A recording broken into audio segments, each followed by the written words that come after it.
ప్రేక్షకులందరికీ శుభోదయం. ఈనాటి శుభయోగం శీర్షికన ఫాల్గుణ మాసం ప్రారంభమవుతున్న శుభతరుణంలో ఫాల్గుణ మాసానికి ఉన్నటువంటి విశిష్టత ఏంటో, ఈ ఫాల్గుణ మాసంలో ఏ దేవీ దేవతలను అర్చిస్తే విశేషమైన శుభయోగం కలుగుతుందో, ఫాల్గుణ మాసంలో వచ్చే పర్వదినాలేంటో, వాటి విశిష్టత ఏంటో తెలుసుకుందాం. ఫాల్గుణ మాసం అంటే శ్రీ మహావిష్ణువుకు ఎంతో ప్రీతిపాత్రమైన మాసమని భాగవతంలో చెప్పారు. ఈ ఫాల్గుణ మాసం మొదటి రోజు నుంచి 12వ రోజు వరకు వరుసగా 12 రోజుల పాటు పయోవ్రతాన్ని ఆచరిస్తే మంచి శుభ ఫలితాలు కలుగుతాయని ప్రామాణిక గ్రంథాలని తెలియజేస్తున్నాయి. పయోవ్రతము అంటే ఏంటంటే ప్రతిరోజు కూడా క్షీరాన్నం తయారు చేసుకొని ఆ క్షీరాన్నం శ్రీ మహావిష్ణువుకి నైవేద్యంగా సమర్పించాలి. స్వామివారికి నైవేద్యంగా సమర్పించిన ఆ క్షీరాన్నాన్ని కుటుంబంలో సభ్యులందరూ ప్రసాదంగా స్వీకరించాలి. దీన్నే పయోవ్రతము అనే పేరుతో పిలుస్తారు. ఫాల్గుణ మాసం మొదటి రోజు నుంచి వరుసగా 12 రోజుల పాటు ఈ విధి విధానాన్ని పాటించండి. విష్ణుమూర్తి అనుగ్రహం ద్వారా విద్యా ఉద్యోగ వ్యాపార రంగాల్లో విశేషంగా రాణించవచ్చు. అలాగే ఫాల్గుణ మాసంలో ఎవరైనా సరే వస్త్రదానం చేస్తే గ్రహదోష తీవ్రతను తగ్గింపజేసుకోవచ్చు. మీకు నవగ్రహాలలో ఏ గ్రహం దోషయుక్తమై ఉన్నా సరే ఫాల్గుణ మాసంలో వస్త్రదానం చేయండి, మీకున్న గ్రహదోషాలన్నీ తొలగిపోతాయి. అలాగే ఈ ఫాల్గుణ మాసంలో మీకు వీలైతే వైష్ణవ దేవాలయానికి గోవును దానంగా ఇవ్వండి. అలా చేస్తే మీకు ఎలాంటి ఆగామి సంచిత ప్రారంధ కర్మ ఫలితాలున్నా అవన్నీ తొలగింపజేసుకుని విష్ణుమూర్తి అనుగ్రహానికి సులభంగా పాత్రలు కావచ్చు. ఫాల్గుణ మాసం కేవలం శ్రీ మహావిష్ణువుకు మాత్రమే కాదు, ఈశ్వరుడికి కూడా ఎంతో ప్రీతిపాత్రం. ఈశ్వరుడికి కూడా ప్రీతిపాత్రమైన ఈ ఫాల్గుణ మాసంలో ఈశ్వరుడిని గంధం కలిపిన నీటితో అభిషేకించటం ద్వారా, తుమ్మి పూలతో పూజించటం ద్వారా ప్రత్యేకంగా రాజకీయ రంగంలో మంచి పురోభివృద్ధిని సాధించవచ్చు. ఉద్యోగంలో ప్రమోషన్లను సిద్ధింపజేసుకోవటానికి కూడా ఈ ఫాల్గుణ మాసంలో తుమ్మి పూలతో ఈశ్వరుణ్ణి పూజిస్తూ గంధం కలిపిన నీటితో శివాభిషేకం చేయండి. తప్పకుండా శివుడి అనుగ్రహం మీ అందరికీ కలిగి తీరుతుంది. అలాగే ఫాల్గుణ మాసంలో వచ్చే శుద్ధ చవితి తిథిని తిల చతుర్థి అనే పేరుతో పిలుస్తారు. ఆ రోజు మీరు ఎవరికైనా నువ్వులు దానం ఇచ్చినా, నువ్వుల ఆహారంలో స్వీకరించినా జాతక దోషాలన్నీ తొలగిపోతాయి, మంచి శుభ ఫలితాలు కలుగుతాయి. ఫాల్గుణ మాసంలో వచ్చే శుద్ధ ఏకాదశి తిథిని అమలక ఏకాదశి అనే పేరుతో పిలుస్తారు. ఆ రోజు అందరూ కూడా ఉసిరిక చెట్టును పూజించండి, ఉసిరిక చెట్టు చుట్టూ ప్రదక్షిణలు చేయండి. ఇలా చేస్తే విష్ణుమూర్తి అనుగ్రహం చాలా సులభంగా కలుగుతుంది. అదేవిధంగా ఫాల్గుణ మాసంలో వచ్చే శుద్ధ పౌర్ణిమ తిథిని హోళీ పర్వదినంగా జరుపుకోవటం అనాదిగా వస్తున్న సంప్రదాయం. ఆ హోళీ పర్వదినం రోజు శ్రీ మహాలక్ష్మిని ప్రత్యేకంగా పూజించడం ద్వారా, కృష్ణ పరమాత్మను పూజించడం ద్వారా, ఈశ్వరుణ్ణి పూజించడం ద్వారా చక్కటి శుభ ఫలితాలు కలుగుతాయి, అన్ని సమస్యలు అధిగమించవచ్చు. అలాగే ఫాల్గుణ మాసంలో బహుళ పక్షంలో వచ్చే ఏకాదశి తిథిని విజయ ఏకాదశి అనే పేరుతో పిలుస్తారు. ఈ విజయ ఏకాదశి పర్వదినం నాడు ఎవరైనా సరే పాదరక్షలు దానంగా ఇస్తే మీకున్నటువంటి గ్రహదోషాలన్నీ తొలగింపజేసుకొని చక్కటి శుభ ఫలితాలను సిద్ధింపజేసుకోవచ్చు. శివకేశవులిద్దరికీ కూడా ప్రీతిపాత్రమైన మాసం ఫాల్గుణ మాసం కాబట్టి శివకేశవులిద్దరినీ కూడా ఈ మాసంలో పూజించండి. అలాగే ఫాల్గుణ మాసంలో విష్ణుప్రియమైనటువంటి ఏకాదశి తిథి రోజు కానీ ద్వాదశి తిథి రోజు కానీ ఉపవాసం ఉండండి, విష్ణుమూర్తిని పూజించండి. విష్ణుమూర్తి అనుగ్రహానికి ప్రతి ఒక్కరూ కూడా సులభంగా పాత్రలు కండి. రేపటి శుభయోగం శీర్షికన శుక్రవారం సందర్భంగా దుర్గాదేవిని పూజిస్తే ఎలాంటి శుభ ఫలితాలు కలుగుతాయో తెలుసుకుందాం. నమస్కారం.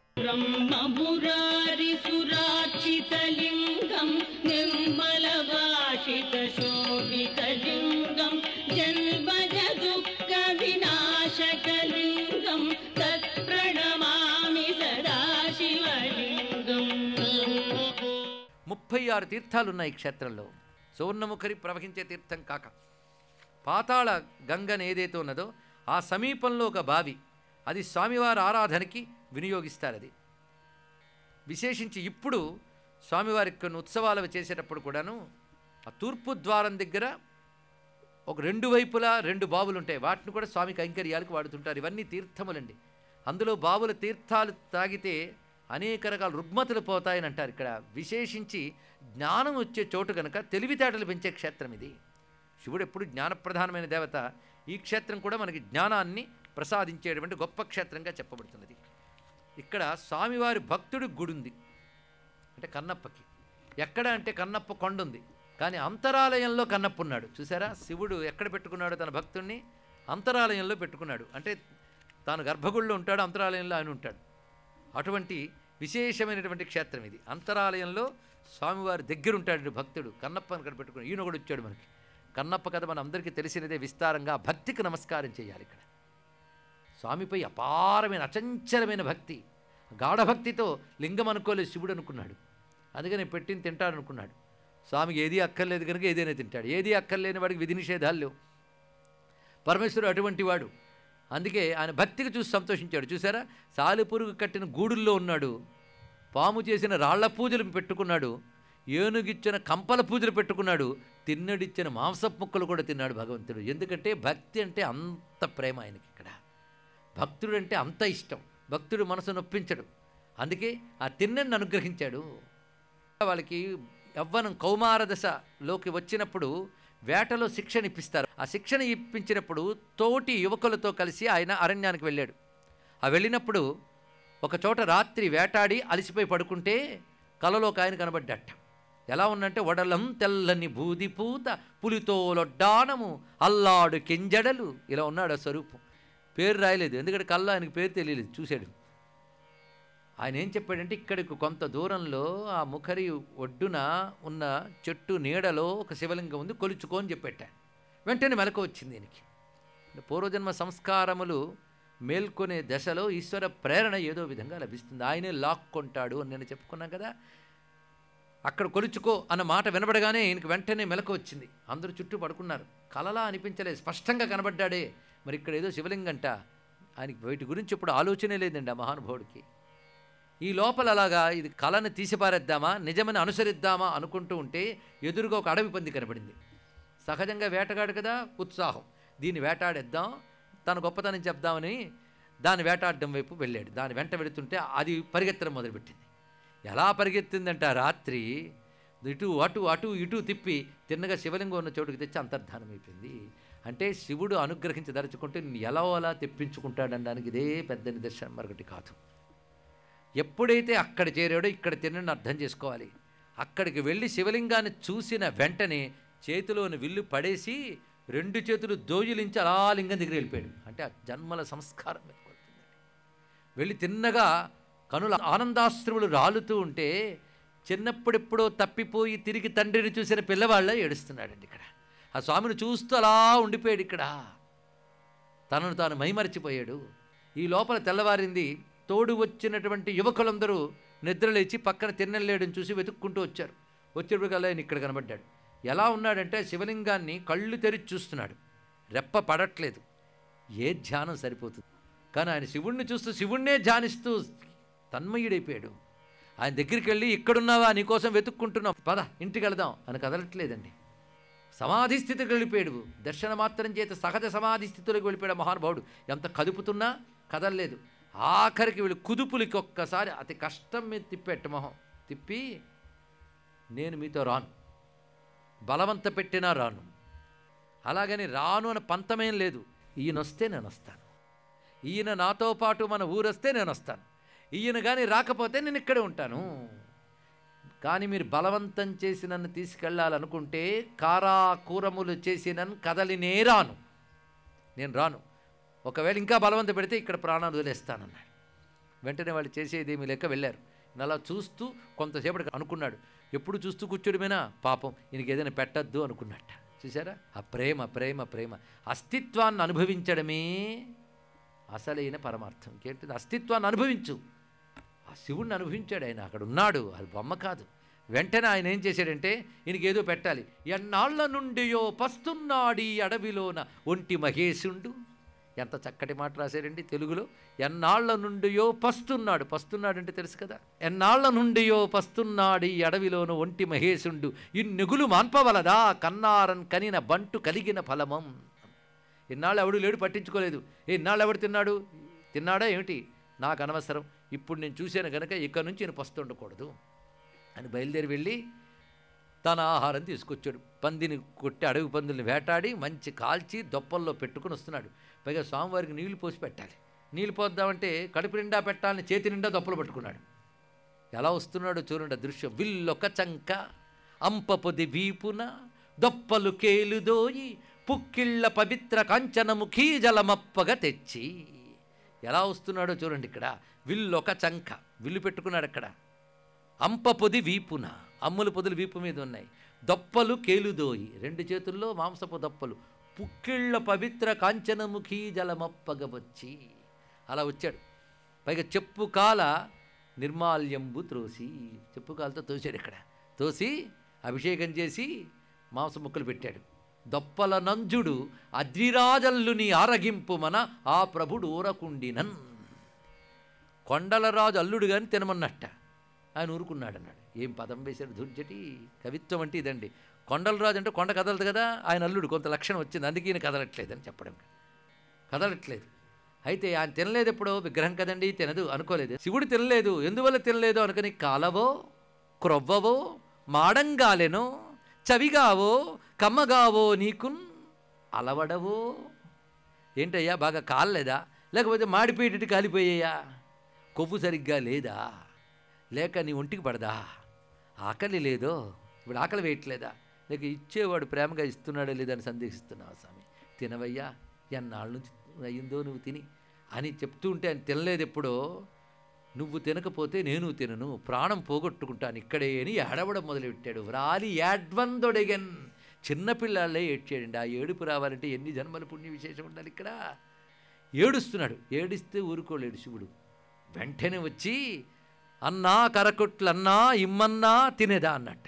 లేలే తేతే అన్నట్ట. ఎంత అనగా అవి తినేయాలని సరదా కాదు, ఇతను ఊరడించాలని ఆత్రం. వెంటనే ఆయన అందిస్తూ ఉంటే తింటున్నాడు. తింటూ చాలా బాగున్నాయి అంటున్నట్టు, మెచ్చుకోలు కూడా. అంటే ఇచ్చిన వాడి మనస్సుకి ఆనందం కలిగించడం కోసం ఇది రోజు వ్యవహారం అయిపోయింది. ఇలా కొంతకాలం అయ్యేటప్పటికల్లా అక్కడ శివగోచరుని విప్రుడు ఆయన వచ్చి ఈయన పూజ చేసి వెళ్ళిన తర్వాత ఆయన వచ్చేవట. అచ్చంగా ఆయన చక్కగా స్నానం చేసి మడికట్టుకుని పవిత్రమైన సువర్ణముఖరి జలం తెచ్చుకొచ్చేవాడు. తీరా చూస్తే ఎంగిల్ నీరు చాలికలు కనబడుతున్నాయి, పక్కన ఎముక ముక్కలు. ఎవరైనా ఇవన్నీ చేస్తున్నారు అనుకుని మళ్ళీ అవన్నీ పక్కన పెట్టి ఇవన్నీ తీసి మళ్ళీ శుద్ధి చేసుకుని స్నానం చేసుకుని వస్తున్నాడు. ఆయన విసుగొచ్చేసింది. 7 రోజులు అవగానే విసుగొచ్చి ఈ కసుమాలము దేవుడి కేల్దోయి నిన్నంటంగా వెరపెయ్యడు. ఈ కసుమాలము దేవుడి కేల్దోయి, దీనితో నీ పరమలింగంబు అంటంగా వెరపెయ్యడు. ఈ చేతితో నేను ముట్టుకోవడానికి కొంచెం భయం వేస్తుందయ్యా. ఏమిటయ్యా ఇలాంటి రోతలన్నీ పెట్టుకుంటావు, ఎవడు ఇవి చేస్తున్నాడో చెప్పకపోతే నేను ఇక్కడ భోజనం మానేసి ప్రాణం తీసుకుంటాను మఠం వేసుకున్నాడండి. ఇప్పుడు మరొక చిక్కు వచ్చింది దానికి. వెంటనే ఠవ ఠవ పడ్డ నీటికి మది శివగోచర శృతి వ్యవహారేతర మతమున గొలుచుటచే దయపుట్టుటతో. ఏం లేదు, వేద విరుద్ధమైన మార్గమే, కావాలని చేయట్లేదు. ఆయనకు తెలియదు, అమాయకుడు. ప్రేమగా చేశాడు, ప్రేమకు దొరికిపోయాను. ప్రేమలో మీ ఇద్దరు ఒకటే. తెలిసిన ప్రేమ నీది, తెలియని ప్రేమ వాడిది. ఇద్దరి ప్రేమ నాకు సమానమే. శివుడిందులో నీ పద్ధతి గొప్ప, ఆయన పద్ధతి గొప్ప అనలేదు. ఆ మాటకు వస్తే పాము పూజ గొప్ప, ఏనుగు పూజ గొప్ప జడ్జిమెంట్ ఇవ్వలేదు శివుడు. ఇద్దరి పూజ గొప్పని ఇద్దరిని అనుగ్రహించాడు. చూడండి ఇక్కడ కూడా అదే చేయబోతున్నాడు. భక్తి అన్నిటికంటే గొప్పదయ్యా, దానికి లొంగిపోయాను. నేను లొంగిపోయాను, అది నిజమో కాదో తేల్చుకోవడానికి ఇప్పుడు వాడు వచ్చే సమయం అయింది. నువ్వు వెనకాల కూర్చో, వాడు కనబడకుండా అక్కడ కూర్చో, చూస్తూ ఉండి ఏం జరుగుతుందో చూడన్నాడు. మళ్ళీ వచ్చాడు ఆయన ఎప్పట్లాగా. వీళ్ళొక చంక అంప పొది వీపున దొప్పలు కేలుదోయి, ఈ వేషంతో వచ్చాడు. ఆ చెప్పుకాలతో నిర్మాల్యం పక్కకు తోస్తాడు. సోనముఖరి జలం పెట్టాడు, తినమన్నాడు. తినలేదు స్వామి ఆ రోజు. ఇన్ని రోజులు తిని, ఏంటి స్వామి మళ్ళీ మొదటికి వచ్చావు కనబడ్డాడు ఆయన. కనబడి కళ్ళ నీళ్ళు వస్తున్నాయండి, ఒక కన్నుకి నీళ్ళు వస్తున్నాయి. అరే స్వామి కంటికి ఏదో నొప్పి వచ్చింది, అందువల్ల తినట్లేదు. అవును కదండి, శరీరం ఒంట్లో బాలేకపోతే ఏం తింటారు, కనుక స్వామి కంటికి ఏదో నొప్పి వచ్చింది కనుక వైద్యం చేయాలి అనుకున్నాడు. స్వస్తి.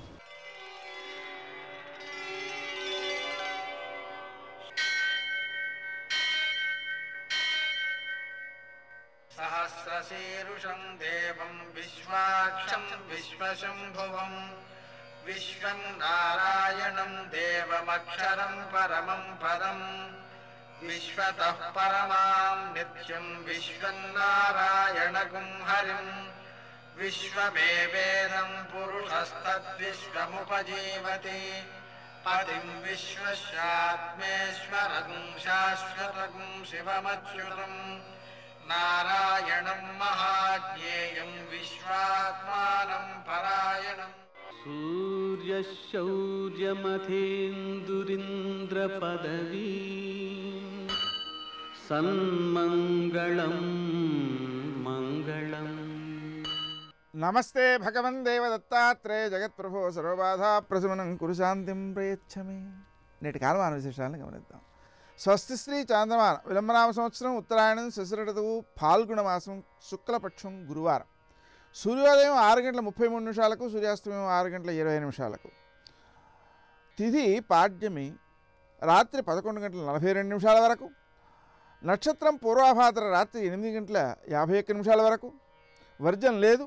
దుర్ముహూర్తం ఉదయం 10:29 నుంచి 11:16 వరకు. మరల మధ్యాహ్నం 3:11 నుంచి 3:59 వరకు. అమృతకాలం ఉదయం 11:57 నుంచి 1:44 వరకు. రాహుకాలం గురువారం కాబట్టి మధ్యాహ్నం 1:30 నుంచి 3 గంటల వరకు. అష్టగౌరరీత్యా శుభప్రదమైన సమయం మధ్యాహ్నం 3:05. నేటి విశేషం గురువారం ఫాల్గుణ మాస ప్రారంభం. ఫాల్గుణ మాసం శుభకార్యాలకు అలాగే ధర్మాచరణకు విశేషించే దానాదులకు విశిష్టమైన మాసం. మనం దాన్ని సద్వినియోగం చేసుకుంటూ పుణ్యార్జన కోసం ఉపయోగించుకోవాలి. ఇక గురువారం సందర్భంగా దత్తాత్రేయుడిని ఆరాధన చేసుకోవడం ద్వారా, అనఘాదేవిని ఆరాధన చేసుకోవడం ద్వారా సరియైన బుద్ధి కుశలత, అవసరమైన సంపాదన, దాన్ని సద్వినియోగం చేసుకోగలిగినటువంటి నేర్పు, విశేషించి ధర్మ మార్గంలో మాత్రమే ఆర్జించే ప్రజ్ఞ సిద్ధిస్తాయి. లోకంలో జరిగేటువంటి సంఘటనలు ఏవైతే ఉన్నాయో అవన్నీ కూడా మనకు జ్ఞానాన్ని అందించేవిగా ఉంటాయి. మనం ఏదైనా ఒక నిర్ణయాన్ని తీసుకునే ముందు శ్రీదత్త శరణం మమ అనే మంత్రాన్ని జపించుకుని తరువాత నిర్ణయం తీసుకున్నట్లయితే అది సద్వినియోగం అవుతుంది, మనకు సత్ప్రయోజనాన్ని ఇచ్చేదిగా ఉంటుంది. ఈ దత్తాత్రేయ ఆరాధన వలన జాతకంలో ఉండేటువంటి గురుగ్రహ దోషాలు అంటే గోచారంలో కానీ దశల్లో కానీ అవన్నీ కూడా తొలగిపోతాయి. విశేషించి శనగలను ఆవులకు పెట్టడం ద్వారా మనం దోషాలను అధిగమించగలుగుతాం. నేటి ఆణిముత్యాలు.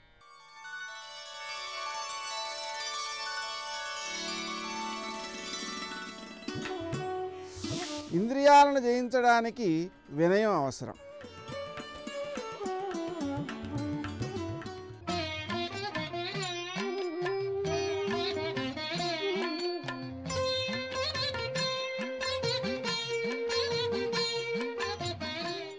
ఓం నమో నారాయణాయ. ఓం నమ శివాయ. శ్రీమాత్రే నమ. ఈరోజు గురువారం, గురుతత్వానికి సంబంధించినటువంటి ప్రీతికరమైనటువంటి సుదినం. అందుచేత గురు పరంపరాతత్వంలో విరాజిల్లేటువంటి వివిధ దేవాలయాల్ని కూడా సందర్శించడం సర్వవిధ శ్రేయోదాయకం. దత్తాత్రేయునికి ప్రీతివంతమైనటువంటి ఔదంబర వృక్షం దగ్గరికి వెళ్ళి 9 ప్రదక్షిణాలు నిర్వహించి అక్కడ ఉన్నటువంటి పాదకుల చెంత నమస్కృతాంజలి గడిస్తూ తప్పనిసరిగా దీపారాధన కనుక చేసినట్లయితే గురువు యొక్క ఆశీస్సులు ఆ వ్యక్తులపై ప్రసరింపబట్టమే కాకుండా అనేక విశిష్టవంతమైనటువంటి శుభ కార్యక్రమాలు వారి జీవితాల్లో జరిగి తీరటానికి ఆస్కారం ఎక్కువగా ఉంటుంది. అలాగే రాఘవేంద్ర స్వామి వారి యొక్క దేవాలయానికి వెళ్ళినప్పుడు అక్కడ గురువారం నాడు ప్రదక్షిణలు నిర్వహించి అక్కడ ఇచ్చేటువంటి అక్షతలు స్వామివారివి నెత్తిన గనక చల్లుకొని కొన్నిటిని ఉంచుకొని గనక ఏదైనా ముఖ్యమైనటువంటి పనుల మీద వెళ్ళేటప్పుడు ఆ అక్షతలను కనుక తమ వద్ద ఉంచుకొని బయలుదేరి వెళ్ళినట్లయితే గురువు యొక్క ఆశీస్సులతో అన్ని పనులు కూడాను దిగ్విజయముగా నెరవేర్చుకోవడానికి ఆస్కారం ఉంటుంది. అలాగే షిర్డీ సాయిబాబా వారి ఆలయాన్ని దర్శించినప్పుడు మీకు తోచిన చందంగా అక్కడ అన్నదానం కానీ, లేక రొట్టె ముక్కల దానం కానీ, లేక తీపి పదార్థములు దానం చేయటం కానీ కనుక ఆచరించినట్లయితే భగవత్ స్వరూపతత్వంలో విరాజిల్లేటువంటి మహానుభావుల యొక్క దివ్యవంతమైన ఆశీస్సులు మీకు సర్వదా శ్రేయోదాయకవంతమైన ప్రభావాన్ని కలిగింపజేస్తాయి సుమా అంటోంది శాస్త్రం. పూర్వజన్మలో చేసినటువంటి జన్మ సుకృత పుణ్య ఫలం వల్లనే దాన ధర్మాలు చేయాలి అనేటువంటి సంకల్పం కూడా కలుగుతుంది. అందుచేత దేవాలయ ప్రాంతంలో ఉన్నటువంటి ఆ యొక్క బీదలకు తోచిన సొంతంగా దానం చేసేటువంటి వివిధ రకాలైనటువంటి విశేషాంశాలు వీరి జీవితాలలో అదృష్టకరమైన ప్రభావాన్ని సంతరింపజేయటానికి ఆస్కారాలు అత్యధికంగా ఉంటాయి. సర్వే జనా సుఖినో భవంతు.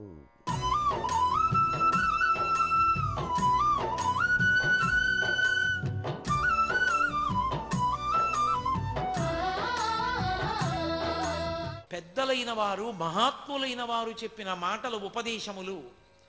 ఆ ఉపదేశములన్నిటి సారమే ఇది. అంటే నేను కొత్తగా ఏమీ చెప్పట్లేదు, అందులో ఉన్నదే మళ్ళీ చెప్తున్నాను, ఆ సారమును అందిస్తున్నాను మీకు అని ఆయన ఇచ్చారు ఉపదేశ సారము అని. అటువంటి ఉపదేశ సారము అన్న పుస్తకం ఒకటి, అది కొంచెం జాగ్రత్తగా పుస్తకాన్ని విచారణ చేసి అందులో చెప్పబడిన ప్రతి శ్లోకాన్ని బాగా విచారణ చేసి మనసుని పట్టించుకుని సాధన చెయ్యాలి.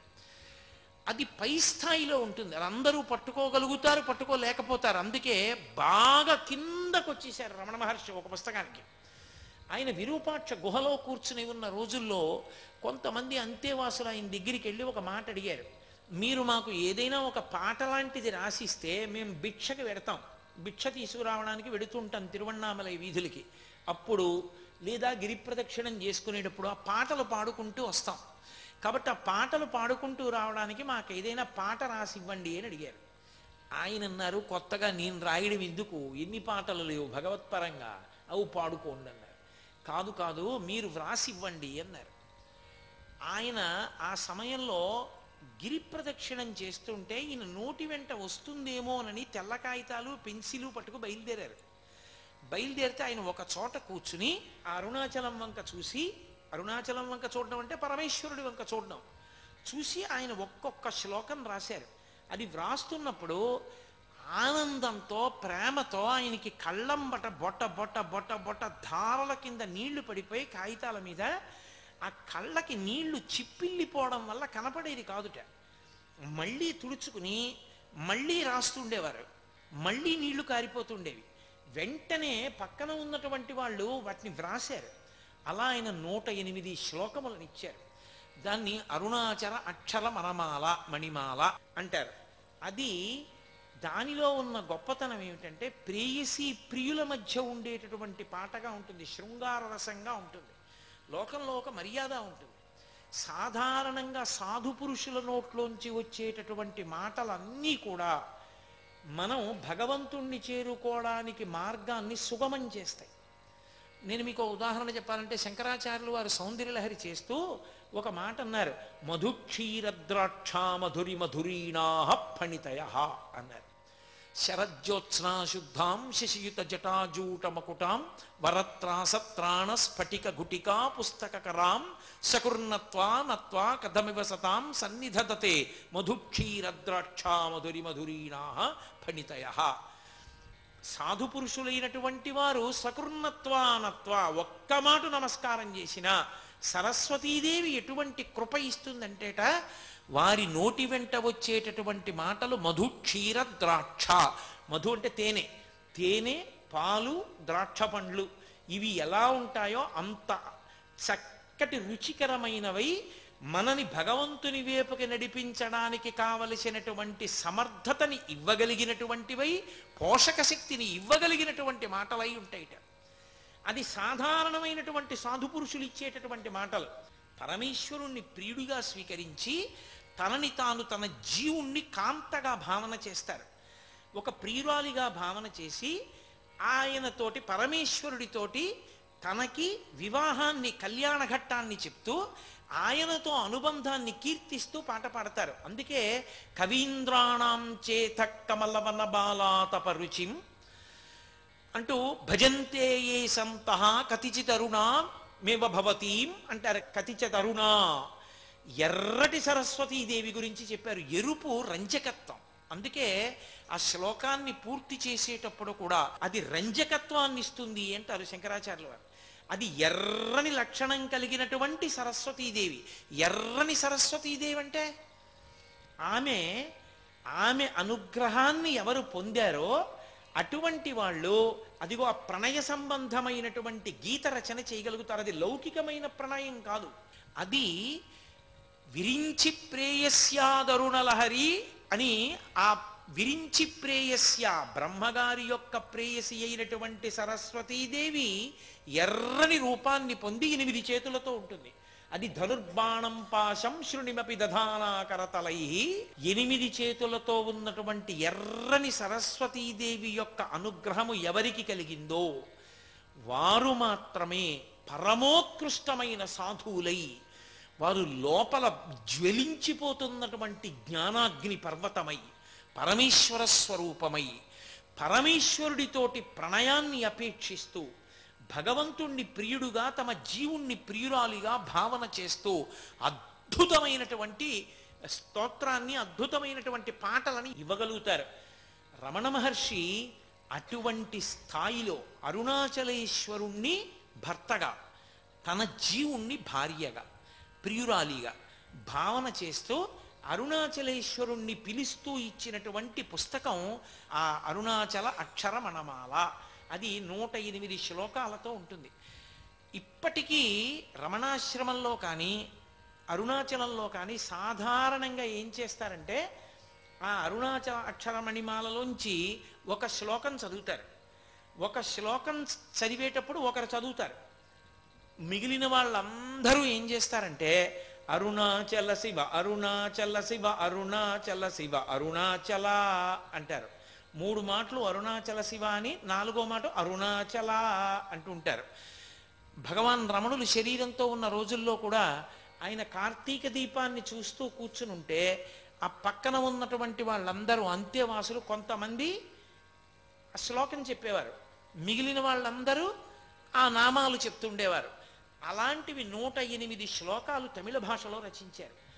దాన్ని ఒకప్పుడు ఆయన శిష్యులు వచ్చి అడిగారు, దీని ప్రయోజనం ఏమిటని అడిగారు. ఆయన ఒక్కటే మాట చెప్పారు, దీని ప్రయోజనం దీన్ని చదవడం వల్ల కలుగుతుందన్నారు. ఉపదేశసారం చదివితే కలిగేది కాదు, అర్థం అవ్వాలి. అరుణాచల అక్షరమణమాల అర్థం అవ్వక్కర్లేదు, చదివితే చాలు, పాడితే చాలు. అది పాడితే చాలు పరమేశ్వరానుగ్రహం కలుగుతుంది. ఉపదేశసారం విన్నవాడు అర్థం చేసుకున్నవాడు ఏమవుతాడో అరుణాచల అక్షర మణిమాలని పరమేశ్వరుడి కంఠంలో వేసినవాడు కూడా అదే స్థితిని పొందుతాడు. అంటే దానికి అధికార భేదం లేదు. చాలా తేలికగా హాయిగా ఆ శ్లోకం చదవడం, 4 మాటలు అరుణాచల శివ అని అరుణాచల శబ్దం వచ్చేటట్టుగా కీర్తన చేయడం. అంత గొప్ప శ్లోకాలు ఇవ్వగలిగిన వాళ్ళు సాధువులు కూడా అవి చదువుకునేటట్టుగా అటువంటి రచన చెయ్యగలిగిన వాళ్ళు ఉత్తములైన సాధువులు అని శంకర భగవత్పాదులు నిర్ధారించారు సౌందర్యలహరిలో. కవీంద్రాణం చేత కమల వన బాలాదపరుచిం అన్న శ్లోకంలో. కాబట్టి భజంతే ఏ సంతః, సంతః అంటే సత్పురుషులు అని, భజంతే అటువంటి వాళ్ళ శ్లోకాల్ని సాధు పురుషులైనటువంటి వారు కూడా భజంతి భజిస్తూ ఉంటారు, చదువుకుంటూ ఉంటారు. అటువంటి శ్లోకం చెప్పగలగాలి అంటే ఆ ఎర్రని సరస్వతీదేవి యొక్క అనుగ్రహం ఉన్నవాడు తప్ప అసలు అటువంటి శ్లోక రచన చెయ్యలేడు. వాడు మహాభక్తి తత్పరుడై గొప్ప జ్ఞాని అయితే తప్ప ఇవ్వలేడు అని శంకర భగవత్పాదుల యొక్క నిర్ధారణ సౌందర్యలహరిలో. అటువంటి స్థితిలో అందుకే ఆయన మాట అన్నారు, గభీరాభిర్వార్భి వివిధదతి సంత రంజనమీ అని. అది ఎంతగానో ఆ శ్లోకాలు చదువుకుంటే చాలు, అవి పాడుకుంటే చాలు, పరవశించిపోతారు అన్నారు. అటువంటి అరుణాచల అక్షర మణిమాల ప్రతి వాళ్ళ ఇంట్లోనూ ఉండాలి.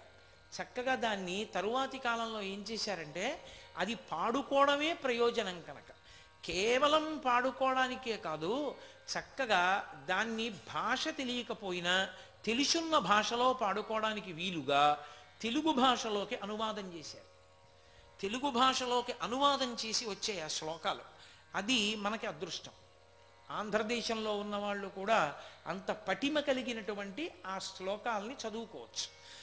కాబట్టి రమణులు గొప్ప సద్గురు, పరబ్రహ్మస్థితిని పొందినటువంటి మహాపురుషుడు. అవి పాడుకుంటే చాలు, పరవశించిపోతారు అన్నారు. అటువంటి అరుణాచల అక్షర మణిమాల ప్రతి వాళ్ళ ఇంట్లోనూ ఉండాలి. చక్కగా దాన్ని తెలుగు భాషలోకి అనువాదం చేశారు. తెలుగు భాషలోకి అనువాదం చేసి వచ్చాయి ఆ శ్లోకాలు. అది మనకి అదృష్టం. కాబట్టి రమణులు పరబ్రహ్మస్థితిని పొందినటువంటి మహాపురుషుడు. ఒక్క మహానుభావుడు ఉన్నాడనుకోండి, ఆయన ఉన్నాడన్న కారణం చేత పరమేశ్వరుడు ప్రీతి చెంది ఉపద్రవాలు రాకుండా ఆపుతుంటాడు. ఉన్నాడు కదరా ఇంకా ఒక్కడు మహాభక్తుడని, ఆయన కూడా వెళ్ళిపోయాడు అనుకోండి, ఇక అంతటి పరమభక్తి తత్పరుడైన వాడు ఎక్కడుంటాడు? జ్ఞానిని మించిన భక్తుడు లేడని నేను మీతో మనవి చేస్తున్నాను కదా. అయినప్పుడు ఇంకా లోకానికి ఉపద్రవములు సంకటములు ప్రారంభములు కావు. కాబట్టి ఒక గురువు నోరు విప్పి మాట్లాడా మాట్లాడలేదా అన్న దాంతో సంబంధం లేదు. గురువు శరీరంతో ఉండడమే మహోపకారం కాదు. ఇవాళ రమణులు శరీరంతో లేరు, పరమాచార్య శరీరంతో లేరు, చంద్రశేఖర భారతి శరీరంతో లేరు. ఆ మహాపురుషుల గురించి చదివినప్పుడు మనకేమనిపిస్తుంది? ఒక్కసారి వెళ్ళి చూడాలనిపిస్తుంది. ఏది ఆ అవకాశం? వెళ్ళి చూడగలమా? చూడడం కుదరదు. అదే ఆ మహాపురుషుడు ఉన్నాడనుకోండి చాలు, ఆయన దర్శనం చాలు. గురువుకుండే ఐశ్వర్యం అదొక్కటే, ఆ తేజస్సు. ఎందుకని? నిరంతరం భగవదోపాసన చేసి చేసి చేసి చేసి ఆ తేజస్సుని పొందుతాడు. అటువంటి తేజోమూర్తి ఉన్నాడు కాబట్టి దేశానికి పేరు, లోకానికి పేరు. ఒక్క రమణుల పేరు చెప్పి పాల్ బ్రాంటన్ రాసిన పుస్తకాల వల్ల ప్రపంచమంతా లేచి నిలబడి నమస్కారం చేసింది. విరూపాక్ష గుహలో కూర్చుంటే దక్షిణామూర్తి స్తోత్రానికి వ్యాఖ్యానం చెప్పమన్నారు. ఆయన అలాగే కూర్చుని నోరు విప్పకుండా అలా చూశారు అందరి వంక 4 గంటలు. 5 నిమిషాలు కాదు, నిమిషం కాదు, అందరు అలా చూస్తూ ఉండిపోయారు. 4 గంటలు అయిపోయాక విరూపాక్ష గుహలో కూర్చున్న వాళ్ళందరికీ దక్షిణామూర్తి స్తోత్ర వ్యాఖ్యానం తెలిసిపోయింది. నోరు విప్పకుండా దక్షిణామూర్తిలా మౌనంతో వ్యాఖ్యానం చేశారు. అంతటి మహాత్ముడు, కారణజన్ముడు, అపర సుబ్రహ్మణ్యుడు, అంతటి మహానుభావుడు. సర్వం శ్రీ ఉమామహేశ్వర పరబ్రహ్మార్పణమస్తు. స్వస్తి.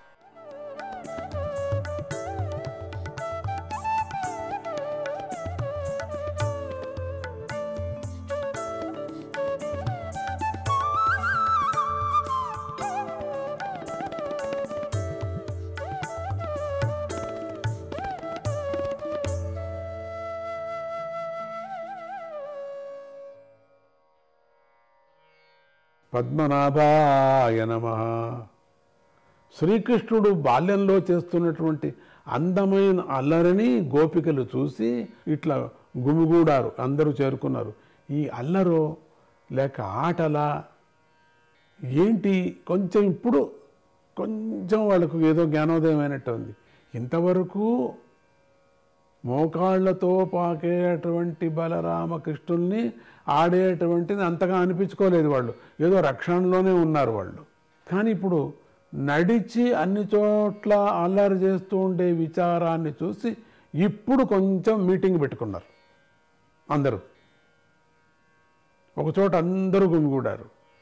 ఇది ఏంటిది రహస్యం? మాకు తెలియటం లేదు. తెలుసుకోవాలి కదా, తపస్వి తాను ఏం చేస్తున్నాడు అనేది తెలుసుకోవాలి కదా, ఏ మంత్రం చెప్తున్నానని తెలుసుకోవాలా, ఎంతవరకు తన మనసు ఆనందంగా ఉందో అనేది తెలుసుకోవటంలో తప్పులేదు కదా. మర్చిపోవటం నిజమే, శరీరాన్ని మర్చిపోవాల్సి, ఇంద్రియాలని మర్చిపోవాల్సిందే. కానీ ఎంత ఆనందంగా ఉంది దీంట్లో, పరమా అర్థాన్ని తెలుసుకోవటంలో ఎక్కడా తప్పులేదు. ఇటువంటి ఆనందాన్ని, ఇటువంటి లీలలని వీళ్ళంతా గుమిగూడుకున్నారు, అందరూ ఒక చోట చేరుకున్నారు. గుసుగుసు గుసుగుసు అని ప్రారంభమైంది. యశోదమ్మ వింటూ వింటూ ఉండగా ఎంతో స్పష్టంగా ఇలా చెప్పారు వాళ్ళందరూ చేరుకొని ఒక చోట ఒక తీర్మానానికి వచ్చినట్టుగా, ఇట్లే ఉండొచ్చు అనే విధంగా. కృష్ణుడు వేళకాని వేళలో దూడలను విడిచిపెడతాడు. ఇంతవరకు చేసినటువంటి ఒక లీలలైతే ఇప్పుడు ఇంకొక లీలలు, కొంచెం ఆ లీలలు ఎదిగిపోయాయి అన్నట్టుగా ఉంది. ఇప్పుడు యోచన చేస్తున్నారు వాళ్ళు. ఇప్పుడు ఎందుకంటే వాళ్ళకి ఏదో ప్రాబ్లం వచ్చినట్టుగా ఉంది, ఎక్కడో కష్టాలు పడినట్టుగా, ఏదో తాపత్రయం పడినట్టుగా ఉంది అనిపిస్తుంది వాళ్ళకి ఈ ఒక లీలలలో. అప్పుడు అంత అనిపించుకోలేదు, అప్పుడేం తెలియదు కదా. ఇప్పుడు కాళ్ళు కూడా వచ్చాయి, వీళ్ళు వేగంగా పరిగెత్తగలరు, చేయగలరు, చేస్తున్నారంటే ఇప్పుడు వేళగాని వేళలో దూడలు వదిలేస్తాడండి. పాలన్నీ తాగేస్తే మనకు పాలు ఎక్కడ ఉంటాయి? అన్ని దూడలను ఒకే సమయంలో వదిలేస్తున్నారు వీళ్ళు. రాత్రిని వచ్చి వదిలేస్తున్నారు, నిద్రపోయే సమయంలో వదిలేస్తున్నారు దూడల్ని. ఆ దూడలు వదులుతూనే చాలు, వెళ్ళి చీకట్లో అయినా పర్వాలేదు కానీ తాగేస్తున్నాయి పాలంతా కూడా. ఎక్కడా కూడా మనకు పాడి లేకుండా పోతున్నది, అన్నీ తాగేస్తున్నాయి. దూడకు పాలు ఎప్పుడు కావాల్సిందే, సమృద్ధిగా పాలు ఉంటాయి లేదని కాదు. పాడి తీసుకునేటువంటి వాడు దూడకు లేకోకుండా చేయడు. అందుకని ఎంత కావాలనో అంత మాత్రమే ఆ శిశువుకి ఆ దూడకు పెడుతూ ఉంటాడు పాడి తీసేటువంటి వాడు. ఇక్కడ పాడి తీసేటువంటి వాళ్ళకి అనిపించింది అంతా దూడలన్నీ మొత్తం వదిలేస్తున్నాడు, అర్ధరాత్రులన్నీ తాగేస్తున్నాయి, ఏమిటిది అని మాట్లాడుకుంటూ గుమ్ము గుమ్ము గుమ్ము గుమ్ము గుసుకు మాట్లాడుతున్నారు. ఆ దూడలు తమ తల్లుల వద్ద పాలు త్రాగేవిగా ఇంటిలోని వారు అరచి గోల చేసినప్పుడు నవ్వుతాడు. ఇది ఏమిటిది, ఓ వదిలేస్తున్నాడు నిజమే, పాలు తాగేస్తున్నాయి. ఆ సందర్భంలో ఇంటి వాళ్ళందరూ కూడా ఈ మెలకువైపోయి గోల చేసి ఆ దూడలను కట్టేస్తూ చాలా ఇబ్బందులు పడుతూ ఉంటే పక్కలో నిల్చొని నవ్వుతున్నాడు.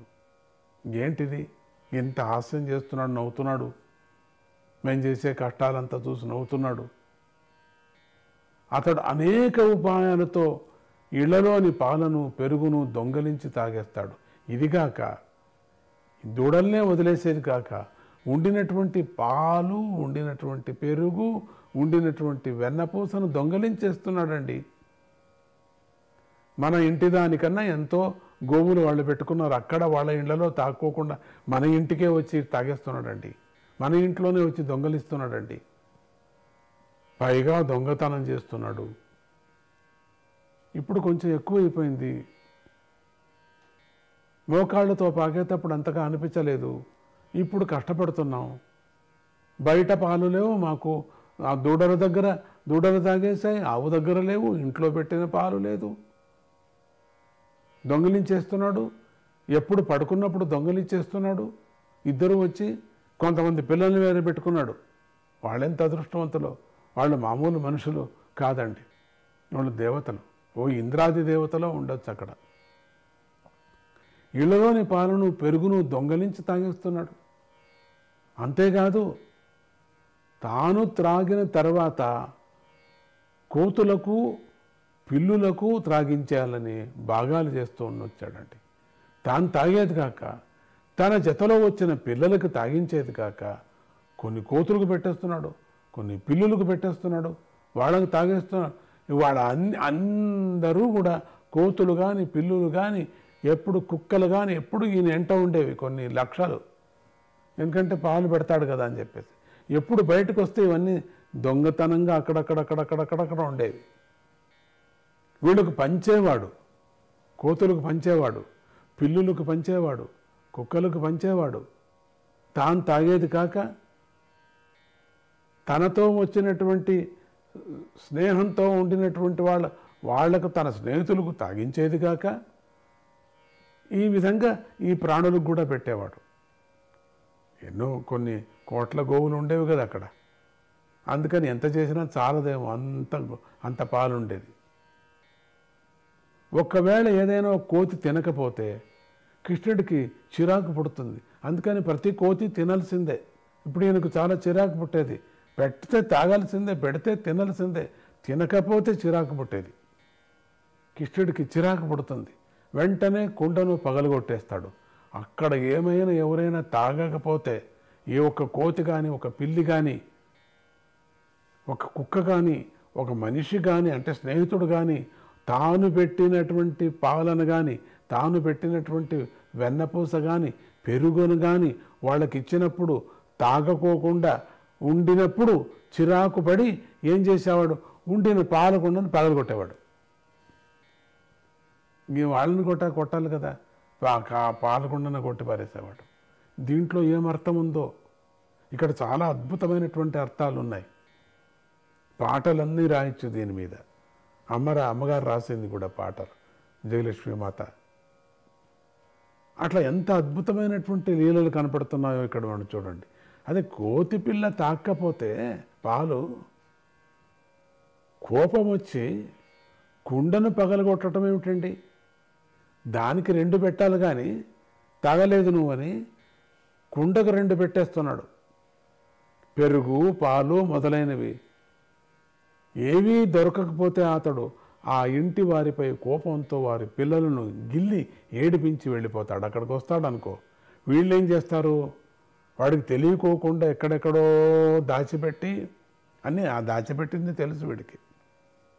ఒకపారి దాచిపెట్టింది తీసేవాడు బయటికి, ఒకపారి కావలసిగా దాచిపెట్టింది దొరకనట్టుగా నటించేవాడు.